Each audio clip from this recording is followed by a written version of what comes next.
sending in your questions about the virus and the measures that, excuse me, the Prime Minister and Education Secretary have announced regarding closures of schools. So with us to answer your questions, our education correspondent, Charlotte Rose, and also joining us, John Dickens, who is editor of Schools Week magazine.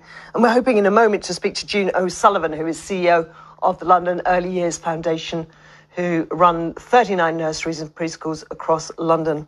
And I'm just going to say now that I've just got a catch in my throat. That is not a persistent cough, and I don't have a fever.